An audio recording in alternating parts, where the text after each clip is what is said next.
Meiyazhagan audio லான்ச்ல Surya நேத்து கங்குவா படம் பத்தி பேசியிருந்தாரு. அதுல வந்து கங்குவா வேட்டையன் ரெண்டும் ஒரே நாள் ரிலீஸ் ஆகுது அப்படிங்கிறது தான் அறிவிப்பு வந்திருந்தது. அப்படி இருக்கும்போது அவர் நேற்று பேசினதே வந்து கங்குவா தள்ளி போகுது அப்படிங்கிறத முடிவு பண்ணதாக தான் இருக்கு. ஏன்னா ரஜினி வந்து சினிமா இண்டஸ்ட்ரி, தமிழ் இண்டஸ்ட்ரியோட 50 வருஷத்தினுடைய அடையாளமா இருக்காரு. ஸோ நான் பிறக்கும் போதே அவர் வந்து சினிமால இருந்தாரு, அவருக்கு நம்ம மரியாதை கொடுக்கறது, அவரோட படம் வர்றதுதான் சரி அப்படின்னு சொல்லி அவர் பேசியிருந்தாரு. அப்பவே வந்து கங்குவா தள்ளி போகுது அப்படின்னு. இப்போ என்னன்னா வேட்டையனும் கங்குவா ரெண்டும் வந்து போட்டி போடாம தள்ளி போறது, இது ஒரு சரியான டிசிஷனா அப்படிங்கறதே வந்து எல்லாரும் சரியான டிசிஷனா இல்லையான்றதை தாண்டி அவர் சொன்ன ரீசனே வந்து என்ன, இது ஒரு ரீசனா அப்படின்ற மாதிரி. என்ன சொல்றாரு, வந்து 50 வருஷமா தமிழ் சினிமாவில் இருக்காரு, நான் பிறக்கிறப்பயே முன்னாடியே வந்து சினிமாவுக்கு வந்துட்டாரு அப்படின்னு. சரி, இப்போ அதுக்கு பார்த்தோம்னா 60 வருஷமா ஒருத்தர் இருக்காரு கமல்ஹாசன்.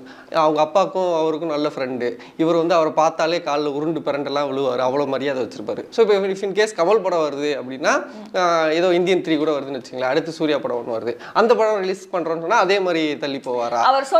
ஒவ்வொருத்தருக்கும் அவர் சொன்ன ரீசன் வேணா அந்த அவர் மட்டும் சொல்லல, இல்ல அவர் சொன்ன ரீசன் வந்து சரியான ரீசன் அவர் மட்டும் சொல்லல, அந்த படத்தினுடைய தயாரிப்பாளர் ஞானவேல் ராஜாவும் சொல்லியிருக்காரு. பட் ஆனா ஒரு படத்தினுடைய ஒரு ப்ரொடியூசர் என்ன எதிர்பார்ப்பாங்க, போட்ட காசுக்கு நம்ம எடுக்கிற ப்ராஃபிட் எடுக்கணும் அப்படின்னு தான். சூர்யாவோட கெரியர்லயே ரொம்ப ஹையஸ்ட் பட்ஜெட் ஃபிலிம் 350 கோடி ரூபா வரைக்கும். நான் இதுக்குள்ள வரதுக்கு முன்னாடி வந்து நான் முடிச்சிடறேன். நீங்க சொன்ன மாதிரி அது ஹீரோ மட்டும் சொல்லல, அவர் ப்ரொடியூசரும் சொல்றாரு வந்து ரஜினி சாருக்கு பிறந்தநாள்லாம் நான் போய் கோயில் வந்து 30 வாட்டி சுத்துவேன், 40 வாட்டி சுத்துவேன், ரஜினி சார் படத்தோட நாங்க எப்படி வருவோம் அப்படின்னு அவர் பேசினார். எனக்கு என்னமோ ஞானவேல் ராஜாவோட அந்த ஃபர்ஸ்ட் ஸ்பீச் தான் இது எல்லாத்துக்கும் காரணம். அப்படி பேசிட்டு திருப்பி மாற்ற முடியாதுன்னு நினைச்சாங்களா என்னன்னு தெரியல. அப்போ வந்து என்ன நினைச்சிருப்பாங்க, வேட்டையன் வந்து அக்டோபர் 10 வராது அப்படின்ற ஒரு, அப்பவுமே அவர் சொன்னாரு அவங்க தீபாவளிக்கு தான் வர ஐடியால இருக்காங்க அப்படின்னு சொல்லியிருக்காங்க. இவங்க வந்து ஃபிக்ஸ் பண்ணிட்டாங்க. இப்போ இவங்க ஃபிக்ஸ் பண்ணதுக்கு அப்புறம் அவங்க வர்றாங்கன்னா போய் ரிலீஸ் பண்ண வேண்டியதானே. அதுவும் ஞானவேல் ராஜா என்ன சொல்றாரு, நீங்க வந்து கங்குவா 1க்கு என்ன வேணாலும் பண்ணுங்க, கங்குவா 2 நாங்க தான், ஏன்னா கங்குவா 1 வந்து அந்த லெவலுக்கு வந்து இருக்க போகுது அப்படின்றாரு. நீங்கள் உலகத்திலே இல்லாத ஒரு படம் எடுத்திருக்கீங்க, சூப்பரான ஒரு படம் எடுத்திருக்கீங்க, நீ அவ்வளோ கான்ஃபிடென்ட்டாக பேசுறீங்க, 2வது பார்ட் வந்து நாங்கள் தான், வேற யாரும் கிடையாது அப்படி ஒரு படத்தை எடுத்திருந்தா ரஜினியாக இருந்தானே, கமலா இருந்தானே, விஜயா இருந்தானே, யாராக இருந்தானே ரிலீஸ் பண்ணிட்டு போயிட வேண்டியதானே. இப்போ வசூலில் என்ன ஆயிர போகுதுன்ற என்னால் அவ்வளோ பெரிய நல்ல படமாக இருந்தால் வசூலில் என்னைக்கிட்டே நீங்கள் திங்கக்கிழமையாக இருந்தாலும் சரி, வெள்ளிக்கிழமையாக இருந்தாலும் சரி, புதன்கிழமையாக இருந்தாலும் சரி, என்னைக்குனாலும் மக்கள் வந்து பார்க்க தான் போறாங்கன்றதா. பார்க்க தான் போறாங்க அப்படின்னாலுமே இதுக்கு முன்னாடி ரஜினி படங்களோட வந்த படங்கள் நிறைய, நம்ம 1-2 தான் எக்ஸெப்ஷனாவே நம்ம சொல்ல முடியும். நம்ம கலெக்ஷன் வைஸ் பார்த்தோம் அப்படின்னாலுமே ரஜினி படங்கள்ல அதிகமான கலெக்ஷன்ஸ் எடுத்திருக்கு. அதிகமா அந்த படம் நல்லா இருந்திருக்கும். இப்போ ரீசெண்ட் சரி, நீங்க நல்ல படம்னா நீங்க எதை சொல்ல வரீங்க? இல்ல இப்போ எந்த படம் கலெக்ஷன், இப்போ சந்திரமுகியும் சச்சினும் வந்துச்சு. சந்திரமுகி நல்ல படம், சந்திரமுகி நல்ல படம். இப்போ ஒருவேளை இல்ல சந்திரமுகி சச்சினோட பெட்டரானது, ஏன்னா இன்னும் கமர்ஷியல் வேல்யூவா சச்சின் குறையல, ரொம்ப நல்ல படம் தான். ஆனால் அது கொஞ்சம் ஸ்லோ பேஸ்டாக இருக்கும், ரொம்ப ஒரு மாதிரி ஃபேமிலி ஆடியன்ஸ் அட்ராக்ட் பண்ணுற மாதிரி அளவுக்கு இல்லை. அது ஒரு இன்னைக்கு இருக்கக்கூடிய ஒரு ஜென்சிக்கான படம் மாதிரி அந்த படத்தை ட்ரீட் பண்ணியிருப்பாங்க. ஆனால் சந்திரமுகி அப்படி கிடையாது, வடிவேல் காமெடி, ஒரு ஹாரரு, ஒரு ஃபேமிலி, அது மாதிரி காமெடி ஃபுல் என்டர்டெய்னரா வந்ததுதான் சச்சினும். ஆமா, சோ அப்படி இருக்கும்போது ஆனா அதை விட கலெக்ஷன் வைஸ் வந்து படமாவே சந்திரமுகி பெட்டரா இருந்தனால தான் அது. இப்போ சந்திரமுகி சச்சின்னு பார்க்காதீங்க, ரஜினி வந்து விஜய் பீட் பண்ணிட்டாருங்கள, சந்திரமுகின்ற படம் வந்து நல்லா இருந்துச்சு, பீட் ஆயிடுச்சு. இது ஒருவேளை குசேலனும் சச்சினும் ரிலீஸ் ஆயிருந்துருக்குன்னு வச்சுங்களேன், ரஜினி படம் குசேலன்றதுக்காக ஓடி இருக்குமா? இல்ல லிங்காவும் சச்சினும் ரிலீஸ் ஆயிருந்திருக்கு, ரஜினி படம் லிங்கா வந்துருச்சுன்றதுக்காக அது வந்து ஓடி இருக்குமா? இல்ல இல்ல, ஏன்னா அந்த படம் சோலோவா வந்தப்பையும் ஓடல. இப்போ இன் கேஸ் வந்து இப்போ வேட்டை நல்லா இல்லைன்னு வச்சுக்கோங்களேன், ஒரு படம் பெரிய படம் வருது, அந்த படம் மேல எக்ஸ்பெக்டேஷன் அடி வாங்கிருச்சுன்னா ஆப்வியஸா இன்னொரு படத்துக்கு மேல தியேட்டர்ஸ் வந்து அப்படியே ஃபில் ஆகிறத நம்ம தொடர்ச்சியா பார்த்துட்டு தான் இருக்கோம். இதே சினாரியோ வந்து நம்ம பேட்ட விசுவாசம்லயுமே எடுத்துக்கலாம். லைக் பேட்ட விசுவாசம் ரெண்டுத்துக்குமே வந்து பேட்ட வந்து கலெக்ஷன் வைஸ் கம்மியா இருந்தாலும் ஆனா ரெண்டுத்துக்குமே பெரிய டிஃபரன்ஸ் இருந்திருக்காது.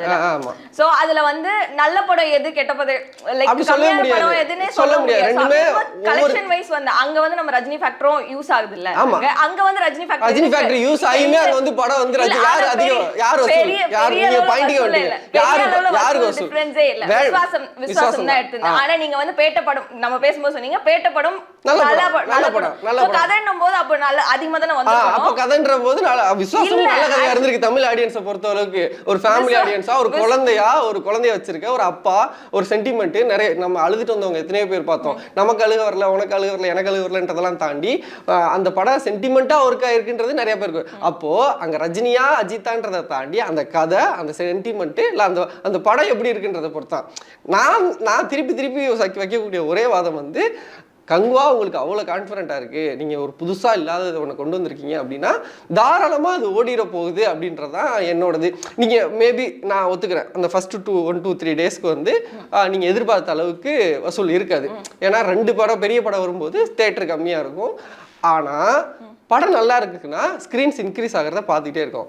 எத்தனை படத்துக்கு நம்ம பார்த்துருக்கோம் ஸ்க்ரீன்ஸ் இன்க்ரீஸ் ஆகும். சரி, ரஜினிக்கு வந்து இப்போ 100 crore ஃபிலிம் அப்படிங்கிறது வந்து இப்போ இண்டஸ்ட்ரியில் ரொம்பவே அதிகமாக முக்கியமா பார்க்கப்படுது. இது வரைக்கும் வந்து சூர்யா 100 crore ஃபிலிம் கொடுத்ததே இல்ல. சோ அப்படி இருக்கும்போது அது வந்து அவங்களுக்கு வந்து ஒரு முக்கியமான ஃபேக்டர். 100 crore ஃபிலிம் கொடுத்தா போதுமா? இல்ல அவங்க கொடுத்த பட்ஜெட் வந்து அவங்களுக்கு 350 கோடி ரூபாய். இப்போ வரைக்கும் அந்த படத்தினுடைய சேல்ஸ் அப்படின்னும் போது மார்க்கெட்டிங், கங்குவாவோட மார்க்கெட்டிங்ன்றது மொத்தமா பட்ஜெட் 350 கோடி ரூபான்னு இருக்காங்க. இப்போ வரைக்கும் 23% அவங்க வந்து எடுத்திருக்காங்க அவங்களோட தியேட்ரிக்கல் ரைட்ஸ் வந்து சேட்டலைட் தியேட்டர்கள் வந்து ஆந்திராவில் 25 கோடி ரூபா, கேரளாவில் 10 கோடி ரூபா எடுத்திருக்காங்க. பிரைம் ஓடிடியில் வந்து 80 கோடி ரூபா எடுத்திருக்காங்க. ஸோ 23% ஆஃப் த பட்ஜெட் தான் அவங்க எடுத்திருக்காங்க. ஸோ அப்படின்னும் போது அவங்க வந்து பட்ஜெட்டையும் அதிகமாக எடுக்கணும், அவங்களோட ப்ராஃபிட்டும் அதிகமாக இருக்கணும்னு தான் பார்ப்பாங்க. இன்னொன்று சூர்யா as an ஆக்டரா வந்து அவர் என்ன நினைப்பாரு, அவரோட படம் நம்ம தனியாக வந்தா இன்னும் ஃபர்ஸ்ட் டே கலெக்ஷன் அடுத்த வாரம் ரிலீஸ் பண்ண போறோம். இப்போ அக்டோபர் 10 சொல்லியிருக்காரு, ரஜினி படம் வந்துருச்சு, தள்ளி போடுறாங்க. இன்னும் அவங்க வந்து டேட் சொல்லல, ஏதோ ஒரு டேட் சொல்றாங்க. அப்ப இன்னொருத்தர் யாரோ வர்றாரு. இப்போ குட் பேட் அக்லியே கூட வந்துருதுன்னு வச்சுங்க, எடுத்து முடிச்சிட்டாங்க. விடாமுயற்சி எடுத்து ஏதோ ஒரு படம் விடாமுயற்சிலாம் வரதுக்கான வாய்ப்பு இல்லை. இல்ல அது வந்து சப்ஜெக்டிவ். அவங்க எடுத்து முடிச்சிட்டாங்க. அஜித் வந்து வேகமா நடிச்சு கொடுத்துட்டாரு. சோ ஒருவேளை அவங்களே வந்து முன்னாடி வந்துடுறாங்க அப்படின்னா அன்னைக்கும் தள்ளி போவாரா? எனக்கு வந்து நான் வந்து இது வரைக்கும் நான் வந்து தமிழ் சினிமாவில் நான் 100 கோடியே எடுத்ததில்லை, ஸோ ஒரு 100 கோடி இந்த படத்துக்கு வந்துக்கிறேன் அப்படின்ற மாதிரி. இல்லை அவர் போய் அஜித் பேசுவார். இப்படி ஏதாவது ஒரு படம், ஏதாவது ஒரு பெரிய ஹீரோ படம் வந்து வந்துகிட்டே தான் இருக்கும். இப்போ அதுக்கு அடுத்த வருஷம் போறாருன்னா அடுத்த வருஷம் விஜய் 69 வருது, அங்கே வந்து மிஸ் பண்ணுவார்.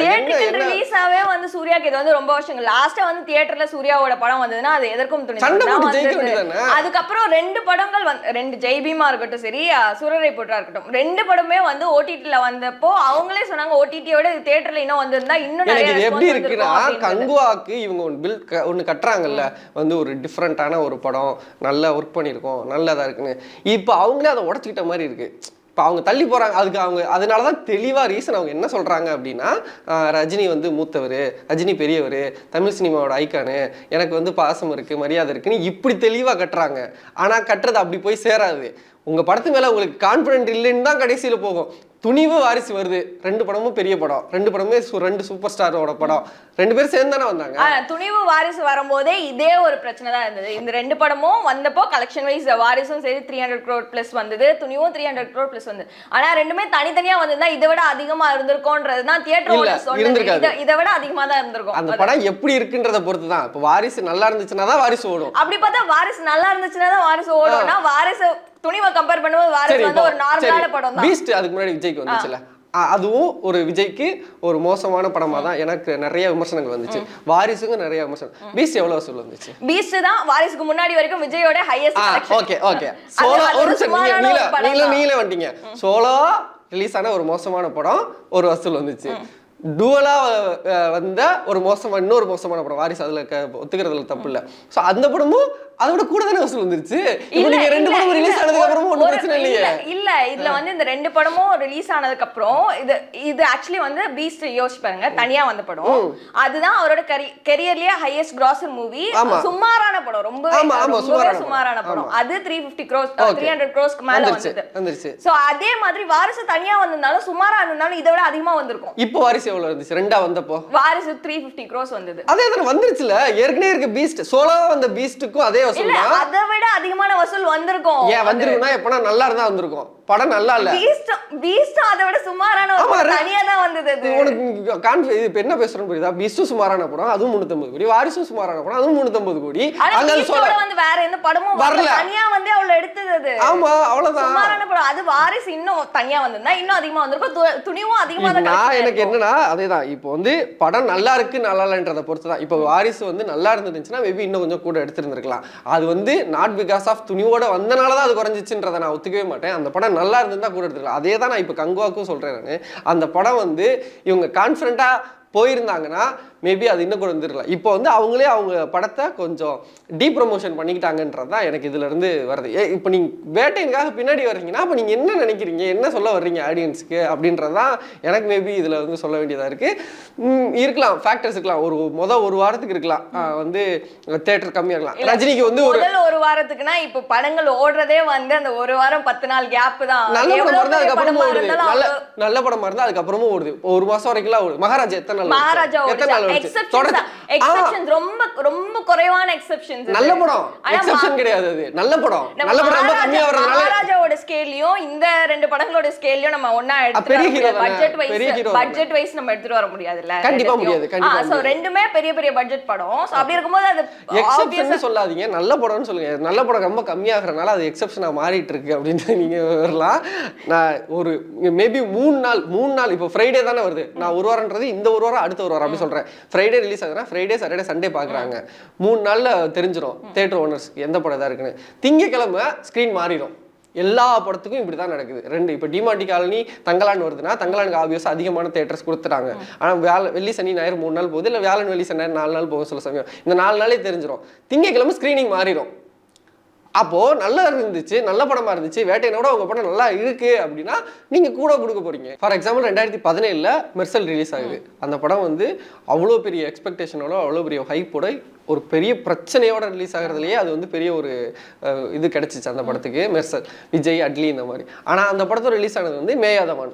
அது வந்து ஹீரோயின் வந்து புதுசு, அன்னைக்கு பிரியா புனிசங்கர் புதுசு, டைரக்ஷன் ஒரு பெரிய டீம் இல்லை, ஒரு பெரிய ஸ்டார் வேல்யூ இருக்கக்கூடிய படம் இல்லை. பட் ஆனால் அந்த படம் நல்லா இருந்துச்சு. நல்லா இருந்தது காட்டியும் அந்த படம் வந்து தியேட்டரில் ஓடிச்சு, 15-20 நாள் ஓடிச்சு. ஒரு நல்ல ஒரு அமௌண்ட். அந்த படத்துக்கு பெரிய பட்ஜெட் கிடையாது, அவங்க ஒரு 1.5 கோடி 2 கோடி தான். ஒரு நல்ல வசூல் எடுக்கக்கூடிய ஒரு படமாக மாறிச்சு. எவ்வளோ பெரிய படத்துக்கு கூட வந்திருந்தப்பையும் கூட. ஆனால் படம் நல்லா இருக்குன்ற பட்சத்தில் அதை அச்சீவ் பண்ண முடியுன்றதான் எனிடே வந்து என்னோட இதாக இருக்குது.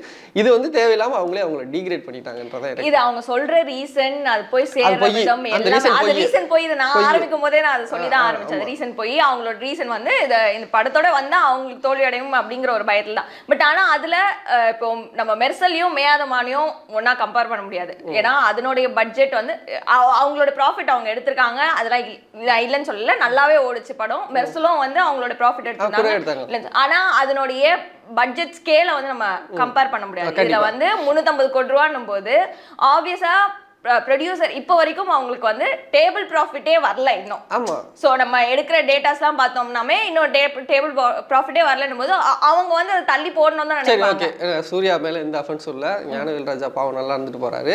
ஒருவேளை இப்படி ஒரு இது வைக்கிறேன், தனியாவே வர்றாங்க. அக்டோபர் 10 இப்போ இல்லை, டிசம்பர் 5 6 ஏதோ வர்றாங்க. சோலோ ரிலீஸு, படம் நல்லாவே இல்லை, குப்பையா இருந்துச்சு அப்படின்னா சோலோவா ரிலீஸ் ஆனதுக்காக அந்த படம் ஓடிடுமா?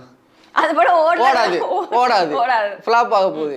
அப்போ என்னைக்குனாலுமே அந்த படம் நீங்க ரஜினியோட வர்றீங்களோ, கமலோட வர்றீங்களோ, 4 படத்தோட வர்றீங்களோ, 5 படத்தோட வர்றீங்களோ, நீங்க தனியா வந்தீங்கன்னா நல்லா இருந்தால் தான் ஓடும். தனியாக வர்றீங்களோ கூட்டமாக வர்றீங்களோ அது நல்லா இல்லைன்றப்ப அது ஓடாதுன்றதா எனக்கு. இது தாண்டி இவங்க இந்த இதையுமே உடைக்கிறாங்க. அது முன்னாடிலாம் ஒரு ஒரு பொங்கலுக்கு 4 படம் ரிலீஸ் ஆகும், 5 படம் ரிலீஸ் ஆகும்.